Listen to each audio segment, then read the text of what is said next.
والزمالك اهدافه افضل من بيراميدز حتى هذه اللحظه، لحد اللحظه اللي انا بكلمك فيها دي الزمالك اهدافه افضل من بيراميدز. لكنه تاني ارجع اقول لك وخلاص مش هكمل بقى، انت حضرتك تفهم ما بين السطور ان الزمالك خرج بارادته امام بيراميدز. امبارح الزمالك ما سددش تسديده طوال 90 دقيقه، وقت ضائع في الشوطين على مرمى نادي بيراميدز، ما سددش تسديده.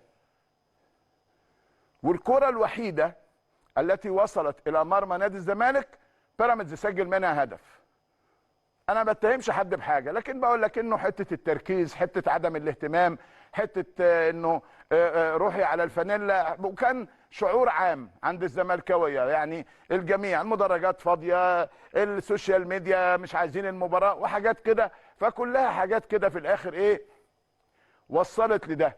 بدل ما انت تحسب حساباتك انه انا لو فزت باللقاء ده هيبقى عندي فرصه جيده زي ما بيعمل النادي الاهلي، انا افوز في مبارياتي والتسهيل على الله.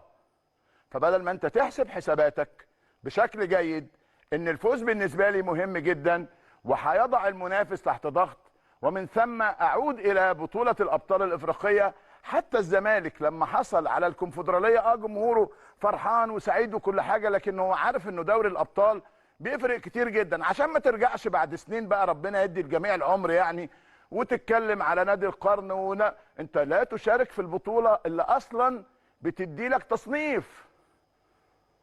قولوا لي كده يا جماعه، الزمالك بقى له كام سنه ما شاركش في دوري الابطال؟ يمكن من ساعه 2020، من اخر نهائي بيننا وبينه تقريبا يعني، او بعدها مره وخلاص يعني.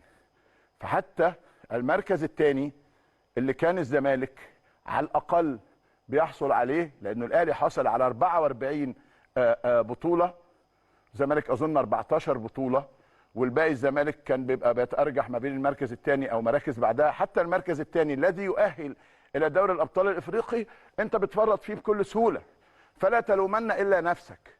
لكن انا لا يهمني لا زمالك ولا يهمني بيراميدز، انا يهمني نفسي ان الدوري في الملعب، ان كل نقطه عرق، كل نقطه دم، كل جهد مطلوب عشان تشطب ان شاء الله يوم 17 مايو على مباراه الاهلي والبنك الاهلي. تقول خلاص دخلت رصيدنا، بقت في حسابنا، وان شاء الله ربنا يكرمنا لما نجيب هدف نجيب الثاني والثالث بامر الله، بدل ما جماهير الاهلي تفضل قاعده كلها على اعصابها حتى الثواني الاخيره. ولولا براعه وكفاءه وجديه وتركيز ياسر ابراهيم لكنا متساويين الالف النقاط. وهنتكلم بقى على الاهداف والقصه والحدوته وشغلانه.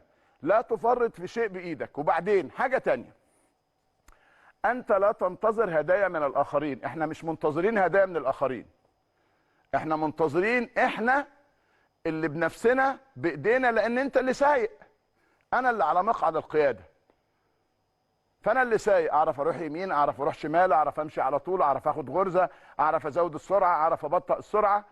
فجماهير الاهلي الحقيقه بقت البطوله دي بالنسبه لها يعني مهمه جدا جدا جدا.